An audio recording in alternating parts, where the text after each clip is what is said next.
भला कोई अपनी बीवी से सच्ची मोहब्बत कर सकेगा जब उसे पता चलेगा कि उसकी बीवी शादी से पहले किसी दूसरे मर्द से मोहब्बत करती थी। ये सच है कि अगर मेरे शौहर सुल्तान अहमद मुझसे मेरी जान भी मांगते तो मैं देने में एक लम्हा भी देर ना करती। उनका छोटे से छोटा काम भी मैं खुद किया करती। हालांकि घर में नौकर नौकरानियां भी थी, इसमें ताज्जुब की कोई बात नहीं थी। अक्सर औरतें अपने पतियों की देबानकारी में खुशी महसूस करती हैं, फिर भी उन्होंने कभी मेरे साथ मुस्कुराकर बात नहीं की थी। दूसरों के सामने तो वह मेरे साथ नरम पड़ जाते, मगर तन्हाई में या बच्चों के सामने बिल्कुल अजनबी बन जाते थे। ऐसा भी नहीं था कि वह स्वभाव से ऐसे थे। दूसरों के लिए वह बहुत हंसमुख थे, खास तौर पर बच्चों पर तो जान छिड़कते थे। उनके बीच तो वह बेतकल्लुफ दोस्त बन जाते, उनकी हर फरमाइश मुंह से निकलते ही पूरी किया करते। मगर मेरे लिए उनके पास सिवाय बेगानगी के और कुछ नहीं था। मुझे देखते ही सुल्तान अहमद के चेहरे पर अजीब सी संजीदगी भरी सख्ती छा जाती। अगर वह बोल रहे होते तो मेरे आते ही खामोश हो जाते। हमारा बेडरूम साझा था, मगर वह देर रात तक आते। घर में उनका अधिक समय अपने स्टडी रूम में गुजरता। वह कभी मेरे साथ शॉपिंग के लिए भी नहीं गए। सुल्तान अहमद आला ओहदे पर लगे हुए थे। दफ्तर की तरफ से उन्हें मकान और गाड़ी मिली हुई थी। वह अपनी सारी तनख्वाह मुझे अपना खर्चा निकालकर मेरे हवाले कर देते और फिर पलटकर यह भी नहीं पूछते कि मैंने क्या खर्च किया, कहाँ खर्च किया, क्यों खर्च किया और क्या बचाया। उनका यह रवैया मैं कोई 1-2 साल से नहीं बल्कि पिछले 23 साल से बर्दाश्त कर रही थी। 1/4 सदी के इस अरसे में उनकी तरफ से चाहत का एक भी फूल मेरे आंचल में नहीं डाला गया था। इस सतम के बावजूद वह मेरे सर के ताज थे। उनकी सेवा करना, उनका काम करना मेरी जिंदगी का अहम तरीन मकसद था। सुल्तान अहमद भी इसी बेरुखी के बावजूद अपना हर काम मुझसे ही करवाना पसंद करते थे। सुबह 8 बजे तक वह और बच्चे घर से निकल जाते। उनके जाने के बाद मैं नौकरानी से सफाई करवाती, फिर बर्तन कपड़े धोने वाली आ जाती, मगर मैं सिर्फ अपने और बच्चों के कपड़े धुलवाती। सुल्तान अहमद के कपड़े मैं अपने हाथों से स्वयं धोती। फिर मैं दोपहर के खाने की तैयारी में लग जाती। बच्चे 1 बजे तक स्कूल या कॉलेज से आ जाते, या सुल्तान अहमद भी दोपहर का खाना घर में आकर खाते थे। दफ्तर से आमतौर पर वह शाम 6 बजे आ जाते। फ्रेश होकर लाउंज में बच्चों के पास बैठ जाते। इस दौरान वह उनके मनोवैज्ञानिक और तालीमी सरगर्मियों के बारे में पूछते, चाय पीते और फिर अपने स्टडी रूम में चले जाते, जहाँ से वह रात के खाने के वक्त ही निकलते थे। खाने के बाद फिर वह स्टडी रूम में वापस चले जाते और 11 और 11:30 बजे बेडरूम में आते। सुल्तान अहमद आर्थिक मामलों में माहिर थे। वह ऑडिट और अकाउंट के विषय में खास अधिकार रखते थे। इस विषय में उनकी लिखी हुई किताबें भी मकबूल थी। अपने स्टडी रूम में वह लिखने पढ़ने का काम करते थे। इन सारी बातों से आपने अंदाजा लगा लिया होगा कि उनके पास मेरे लिए एक लम्हा भी नहीं था। यह मैं बता चुकी हूँ कि सुल्तान अहमद स्वभाव से ऐसे नहीं थे। तब मुझे लंबी और कड़ी सजा देने की वजह क्या हो सकती है, यह बताने के लिए मुझे अपनी ज़िंदगी की किताब के उन पन्नों को खोलना पड़ेगा जिनकी बातें आज तक किसी पर जाहिर नहीं की। हमारे समाज में जब औलाद लगातार तीसरी लड़की होने के नाते इस दुनिया में आंखें खोलती है, तो आमतौर पे उसे इस जुर्म की सज़ा तकरीबन उसे सारे अरसे भुगतनी पड़ती है जब तक वह बाप के घर रहती है। मगर मेरी खुशकिस्मती थी कि जब बेटे की जगह मैं इस दुनिया में आई तो सबने बड़ी मोहब्बत से मेरा स्वागत किया। यह मेरी खूबसूरती का करिश्मा था। दादी अम्मा, जो मेरी पैदाइश से पहले उठते बैठते अम्मी को बेटा पैदा करने की याद दिलाना भूलती नहीं थी, मुझे देखकर खुश हो गई। उनका कहना था कि हमारी 7 पीढ़ियों में कोई इतनी हसीन बच्ची पैदा नहीं हुई। मेरी पैदाइश के बाद भाइयों का जन्म शुरू हो गया। अब्बू तरक्की पर तरक्की करते गए। खुशहाली के सारे दरवाजे खुल गए। इस तरह मुझे पैदाइशी भाग्यशाली का दर्जा हासिल हो गया था। संभलते ही मुझे जो पहला एहसास या फिर मेरे घर वालों ने एहसास दिलाया वो यह था कि मैं बेहद खूबसूरत थी। स्कूल में दाखिले के समय मैंने उस स्कूल में पढ़ने से साफ इनकार कर दिया जहाँ मेरी दोनों बड़ी बहनें तालीम हासिल कर रही थी।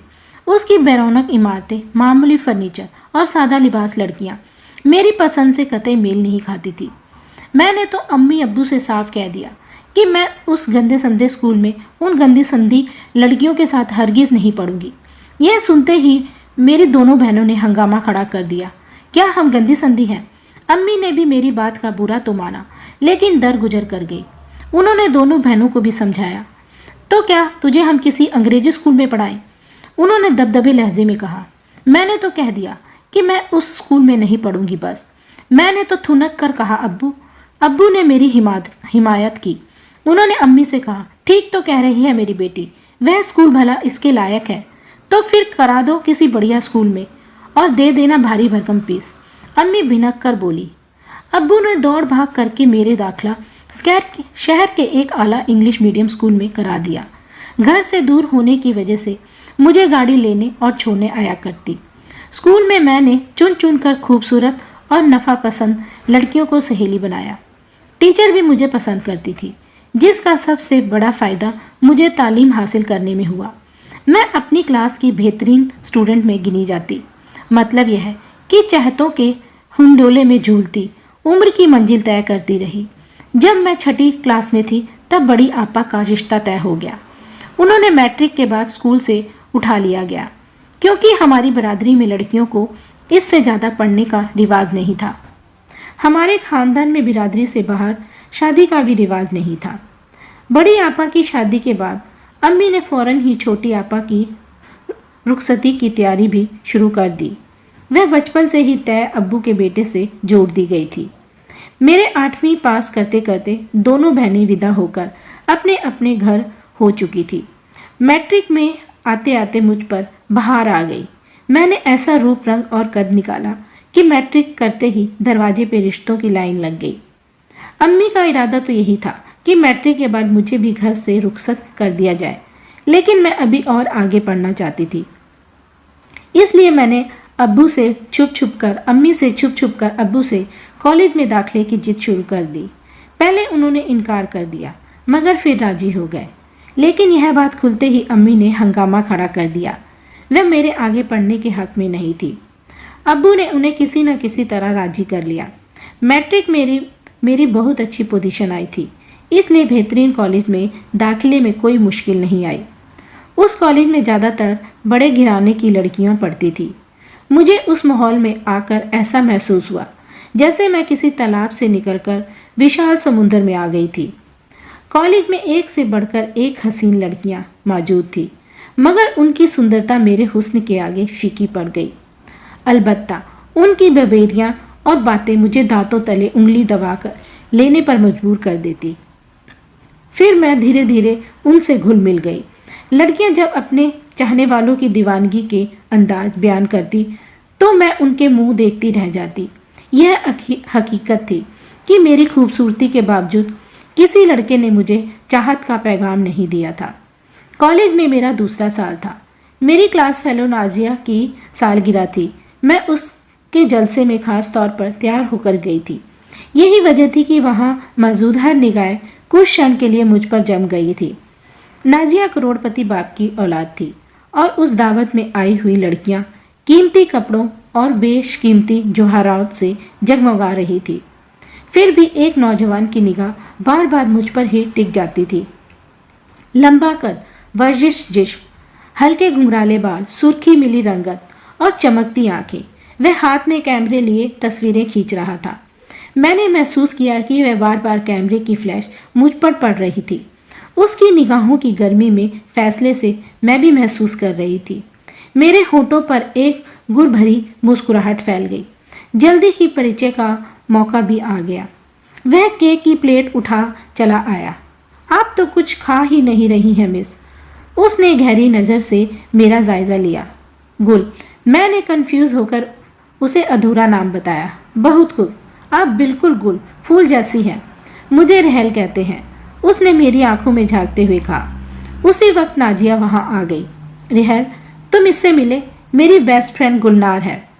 मिल ही तो रहा हूँ, वह बोला और मैंने अपने चेहरे पर रंग बिखारते हुए महसूस किया। फिर मुझे पता ही नहीं चला कि कब हम बेताल्लुफी से सीमा में दाखिल हो गए। जाते समय उसने चुपके से कागज की एक चिट मेरे हाथ में पकड़ा दी, जो मैंने हथेली में दबा ली। घर पहुंचते ही धड़कते दिल के साथ वह चिट देखी। उस पर एक फ़ोन नंबर लिखा था। उस रात नींद मेरी आंखों से गायब हो गई। नतीजे में सुबह कॉलेज न जा सकी। सारा दिन व्याकुल सी रही। रात हुई तो सबके सोने के बाद टेलीफोन उठाकर अपने कमरे में ले आई। कांपती उंगलियों से चिट पर लिखा हुआ नंबर डायल किया। पहली ही घंटी पर रिसीवर उठा लिया गया। हेलो, मैंने धीरे से कहा। मुझे यकीन था कि आप फ़ोन जरूर करेंगी। दूसरी तरफ से आवाज़ आई। मेरा स्वाभिमान को धक्का सा लगा।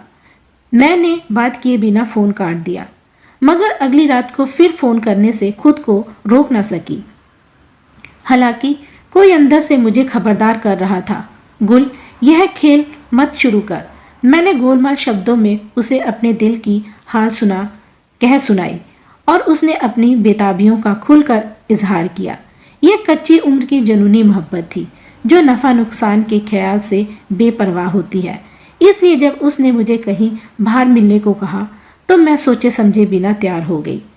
उसने तजवीज़ पेश की कि मैं कॉलेज से किसी बहाने छुट्टी लेकर बाहर आ जाऊं, फिर हम दोनों किसी रेस्तरां में चलेंगे। मुझे एहसास ही नहीं था कि मैं एक अजनबी की मोहब्बत के नशे में डूबकर माँ बाप की इज्जत को दांव पर लगा रही हूँ। बस मुझे एक ही एहसास था कि शहजादों जैसी खूबसूरती रखने वाला शख्स मेरी मोहब्बत में गिरफ्तार है। साथ जीने मरने की कस्मों ने मुझे उसके जादू में जकड़ दिया था। पहली मुलाकात में जो एक रेस्टोरेंट के फैमिली कैबिन में हुई, उसने वादा किया कि उसकी अपनी तालीम पूरी होने के बाद अपने वालिदान को हमारे घर भेजेगा। उसके बाद मैं हर तीसरे चौथे रोज उससे इसी तरह बाहर मिलती रही। अगरचे में यह बड़ी कामयाबी से इस सारे सिलसिले को घर वालों की नज़रों से छिपाए हुए थी, मगर कुदरत ने माताओं को एक खूबी दे रखी है जो उन्हें अपनी बेटियों की बदलती अवस्था से आगाह रखती हैं। शायद मेरी खुशी, गालों के दमकते हुए गुलाब और आंखों में उतरे सपनों ने उन्हें सचेत कर दिया था। वह अक्सर टटोलती निगाहों से मुझे देखती। उनके शक की वजह से मैं रहेल से मिलने जुलने में सावधानी बरतने लगी, मगर उस समय धमाका हो गया जब मेरा फर्स्ट ईयर का नतीजा आया और मैं 3 पर्चों में फेल हो गई। अब्बू को भी पहली बार मुझ पर सख्त गुस्सा आया।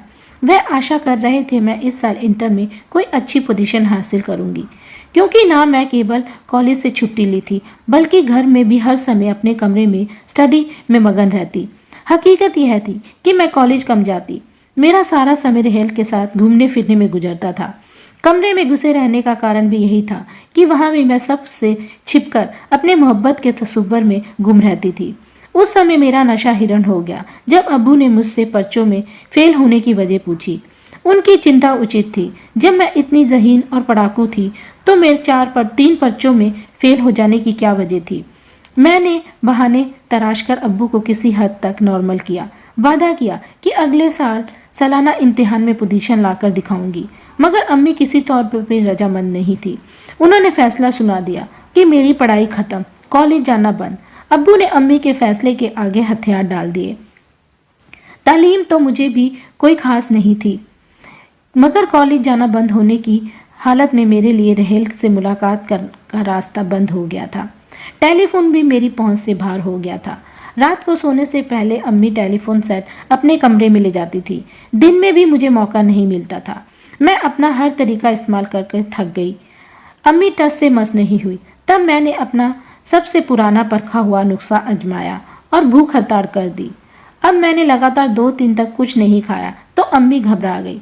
उन्होंने हर तरह से कोशिश की कि मैं अपनी भूख हड़ताल खत्म कर दूं, मगर मेरी एक ही रट थी कि जब तक मुझे कॉलेज जाने की इजाज़त नहीं मिलेगी मैं कुछ नहीं खाऊंगी, चाहे मेरी जान ही क्यों ना निकल जाए। तीसरे दिन अम्मी ने मुझे बेदली से इजाज़त दे दी, मगर धमकी भी दी कि अगर उन्होंने मेरे बारे में ऐसी वैसी कोई बात सुनी तो वह मेरा गला घोंट देंगी और खुद भी जहर खाकर मर जाएंगी। मैंने उनकी धमकी पर कोई ध्यान नहीं दिया। मैं तो रहेल से मिलने के लिए तसव्वुर में जैसे पागल हुई जा रही थी। क्लासें शुरू होते ही मेरी और रहेल की मुलाकातें फिर शुरू हो गई। इतने अरसे बाद उसे देखकर मैं जैसे दोबारा जी उठी।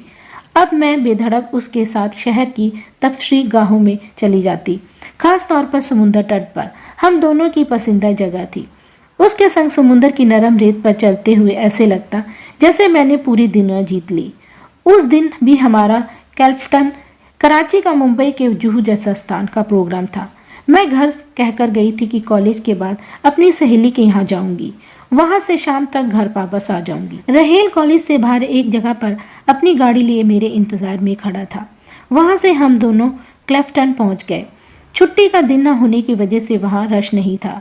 रिहेल कुछ ज्यादा ही खुशगवार मूड में था। वह रह रहकर जिस तरह मेरी तारीफ कर रहा था, उसने तो मुझे आसमान पर पहुंचा दिया था। हम समुद्र के किनारे टहलते रहे।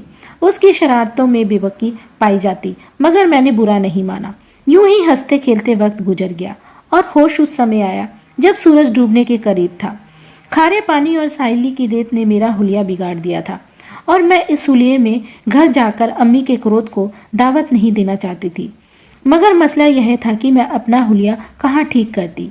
इस परेशानी का इजहार मैंने रिहेल से किया तो वह कहका लगाकर बोला, बस इतनी सी बात है, तुम्हें देखकर तो मेरी जान ही निकल जाती है। यह करीब ही मेरे एक दोस्त का कॉटेज है। इत्तेफाक से उसकी चाबी भी मेरे पास है। वहाँ साफ पानी होगा। तुम आराम से हाथ मुंह धो लेना। वैसे भी देर हो गई है। तुम्हें अब तक तो घर जाना चाहिए था। तुम्हें याद कहाँ रहने देते हो, मैंने नाराजगी में कहा। कॉटेज छोटा सा था और बिल्कुल खाली था। चौकीदार भी नहीं था, जबकि सुनसान साहिली और चौकीदार रखना लाजमी है। इस कमरे में अटैच बाथरूम है। रिहेल ने एक कमरे की तरफ इशारा किया। वह शानदार बेडरूम था। मैं बेडरूम में चली गई। साफ पानी से जल्दी जल्दी हाथ मुंह साफ किए, कंघी से सर में फंसी रेत को साफ किया और एक हद तक कपड़े भी साफ किए।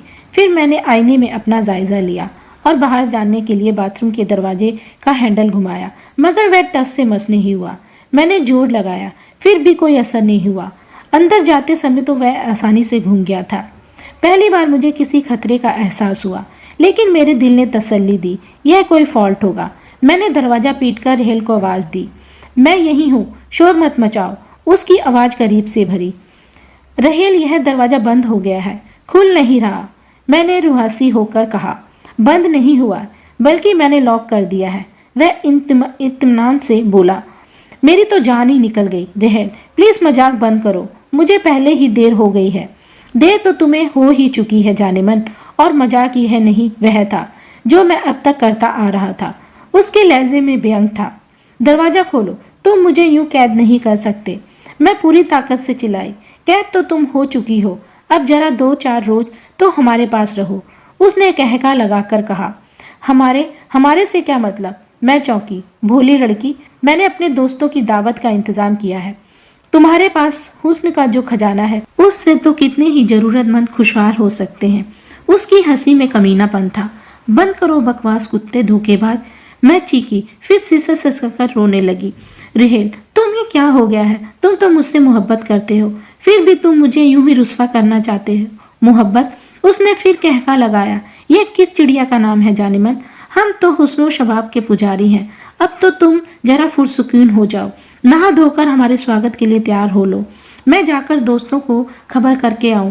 और सुनो, शोर मचाने से कोई हासिल नहीं होगा। इस वीराने में तुम्हारी फरियाद सुनने का कोई नहीं आएगा। फिर उसके कदमों की और मोटरसाइकिल स्टार्ट होने की आवाज आई। मैं खुद को शिकारियों के घेरे में घिरी हुई हिरनी महसूस कर रही थी।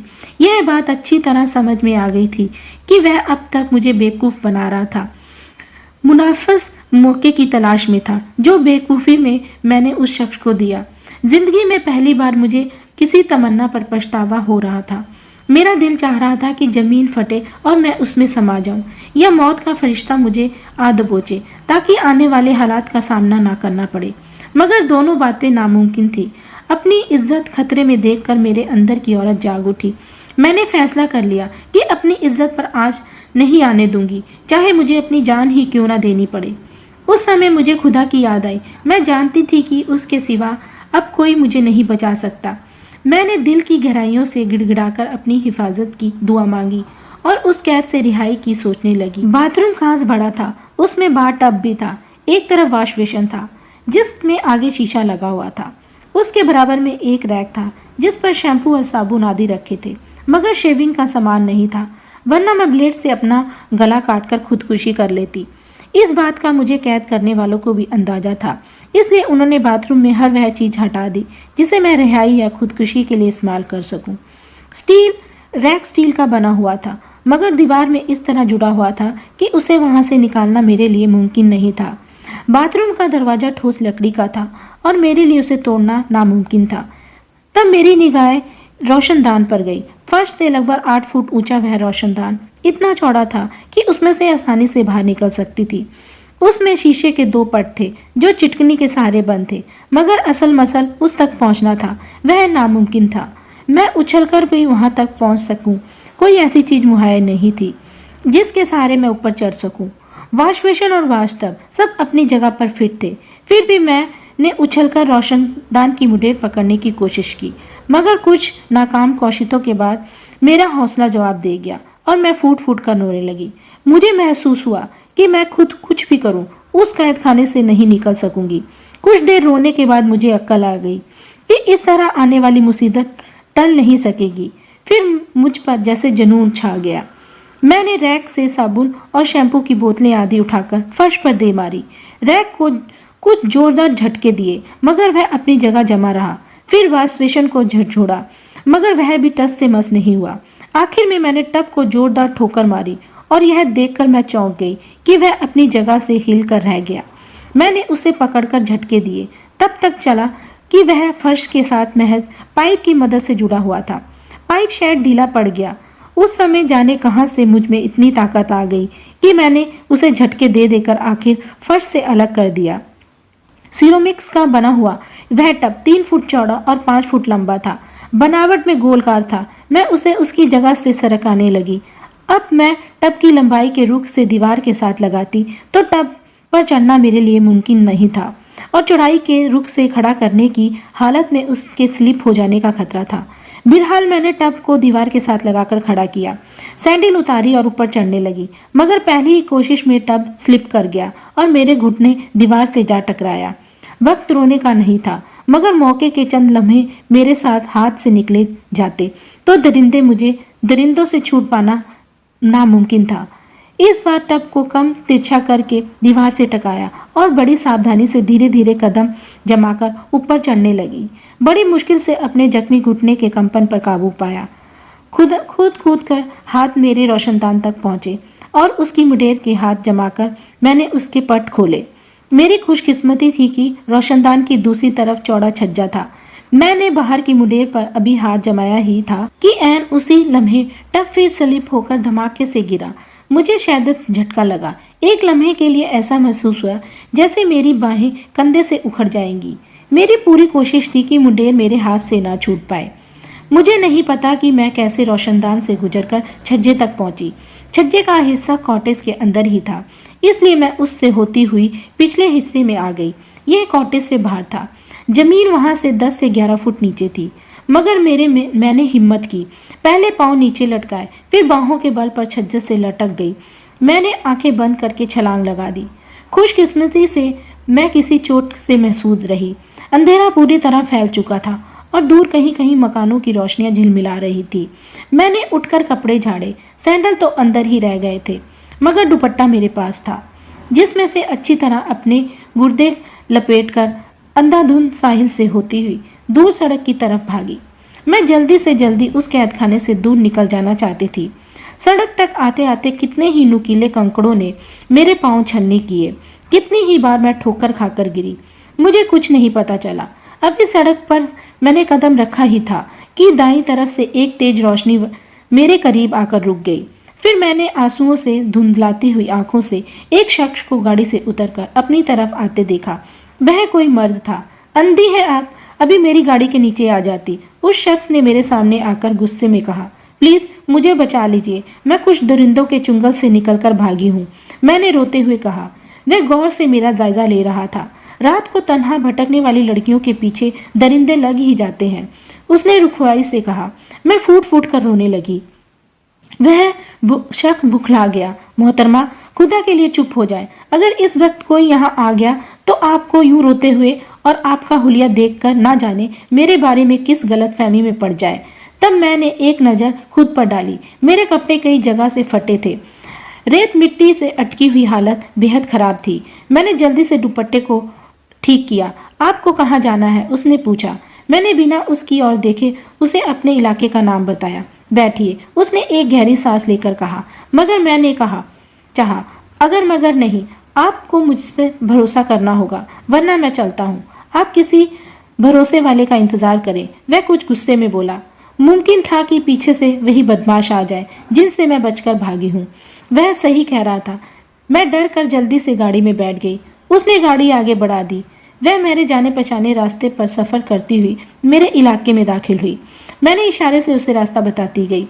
मैंने अपनी गली से कुछ पहले ही उतरना मुनासिब समझा। मेरे उतरते ही उसने गाड़ी आगे बढ़ा दी। तब मुझे ख्याल आया कि अपने मोहसिन का नाम तक नहीं पूछा, यहाँ तक कि उसका चेहरा भी ठीक से नहीं देख सकी। खुदा ने मेरी इज्जत महफूज रखी थी, मगर मैं अपने घर वालों की पूछताछ से किसी तरह नहीं बच सकती थी। उस समय रात के 8:30 बज रहे थे और मैं कभी इतनी देर तक घर से गायब नहीं रही थी। बहरहाल किस्मत करके घर की तरफ चल पड़ी। खुशकिस्मती से हमारी गली के सभी खंभों के बल्ब शरारती लड़कों ने तोड़ दिए थे। उस लम्हे मुझे अंधेरा बहुत गनीमत लगा कि उसने मुझे मेरा सशक्त वजूद को किसी दूसरों की नज़रों से आने से बचा लिया। अम्मी जैसे दरवाजे से लगी मेरा इंतज़ार कर रही थी। हल्की सी दस्तक के जवाब में फ़ौरन दरवाज़ा खोल दिया। उनके चेहरे पर परेशानी जैसे जम कर रह गई थी। मुझे देखते ही उनकी आंखों में खून उतर आया। इत्तेफाक से बाकी सब घर वाले टीवी लाउंज में बैठे प्रोग्राम देख रहे थे। मैं फौरी तौर पर अब्बू और भाइयों की नज़र से गिरने से बच गई। अम्मी एक शब्द बोले बगैर मुझे अंदर कमरे में ले गई और दरवाज़ा बंद करके दांत पीसती हुई धीरे से बोली, कहाँ से आ रही है कमीनी? जवाब में मैंने हिचकिचाइयों करके पूरी कहानी सुनाई। चुप कर जा जलील, उन्होंने मुझे थप्पड़ मारते हुए कहा। मैंने तेरे बाप भाइयों से यह बात छिपाई और तू टसुए बहाकर उन्हें बताने जा रही है। दफा हो जा, अपना हुलिया ठीक कर।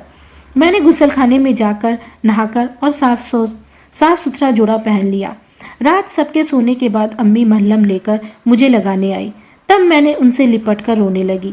मैंने उनसे माफ़ी मांगी तो वह दबी आवाज़ में बोली, बेटी, माँ तो औलाद की बड़ी से बड़ी गलती माफ़ कर देती है, मगर तूने मेरा एतबार खोया है। उनकी बातें तल्ख सही लेकिन सच थी। मैंने जान निसार करने वाले माँ बाप की मोहब्बत को नज़रअंदाज करके एक बेहुदा गंदे शख्स पर एतबार करके उन्हें धोखा दिया था। मुझे पता था कि अम्मी अब मुझ पर एतबार नहीं करेंगी, इसलिए कॉलेज जाने का ख्याल तो मैं दिल से निकाल ही चुकी थी। इसके अलावा भी मैंने घर से निकलना बंद कर दिया था। रिहाल के साथ संबंध उस दिन से खत्म हो गया था। मैंने खुदा का शुक्र अदा किया कि रिहाल के पास मेरा कोई खत या तस्वीर नहीं थी, वरना उस जैसा कमीना का क्या भरोसा नहीं था कि वह मुझे ब्लैकमेल न करता। अब सारा दिन बोरियत से बचने के लिए मैं घर के कामों में खुद को व्यस्त रखने लगी। इसके अलावा कोर्स की किताबें मंगवाकर सेकंड ईयर के इम्तिहान की तैयारी शुरू कर दी।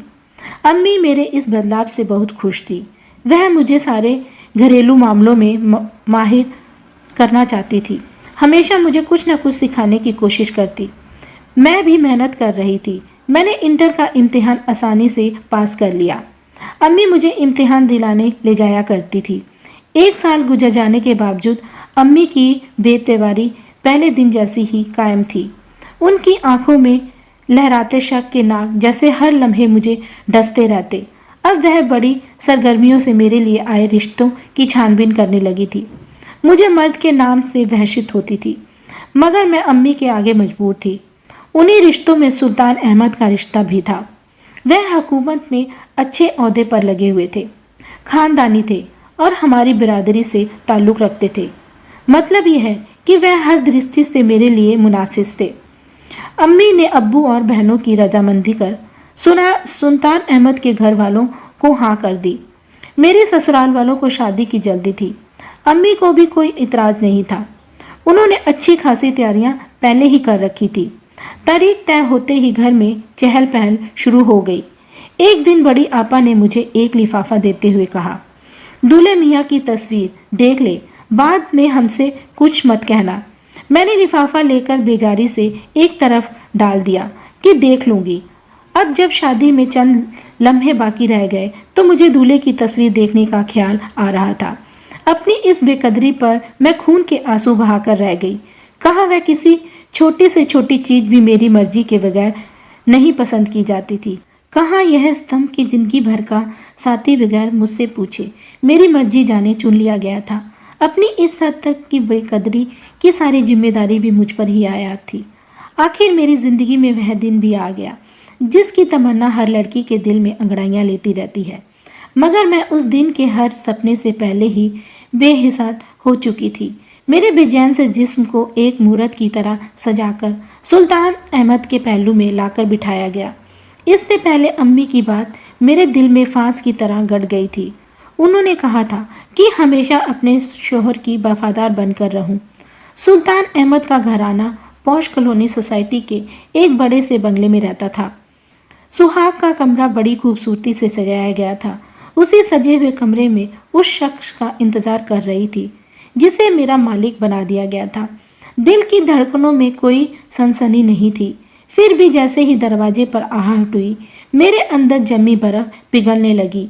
एक नई भावना अंगड़ाई लेकर जगने लगी, जो शायद निगाह के दो बोलों का असर था। वह बेजार हो गए। जब मैं लिबास बदलकर पास आई तो वह लेटे थे, शायद सो गए थे। मगर मुझे अभी सारी रात अपनी बदनसीबी का मातम करना था। उस दिन के बाद मैंने कभी सुल्तान अहमद के रवैये में अपने लिए मोहब्बत महसूस नहीं की। उन्होंने मेरे वह सभी हक अदा किए जो एक पति पर लाजिम हो सकते हैं, सिवाय उस चाहत के बीवी अपने पति से जिसकी तलबगार होती है। मैं सारी उम्र इस बात से बेखबर रहती कि सुल्तान अहमद के इस रवैये की क्या वजह है। अगर उनको हार्ट अटैक ना होता। यह हमारी शादी की 22वीं सालगिरह थी। मेहमानों के रुखसत होने के बाद अचानक उन्होंने सीने में तकलीफ की शिकायत की और फिर देखते ही देखते उनकी हालत बिगड़ती चली गई। उनको फौरी तौर पर अस्पताल ले जाया गया। वह दरमियाना दर्ज का हार्ट अटैक था। तीसरे दिन डॉक्टरों ने उनकी हालत खतरे से बाहर करार देकर प्राइवेट कमरे में शिफ्ट कर दिया। 3 दिनों में मेरी हालत दीवानों जैसी हो गई। मैं हर लम्हे उनके बेड से लगी रहती थी।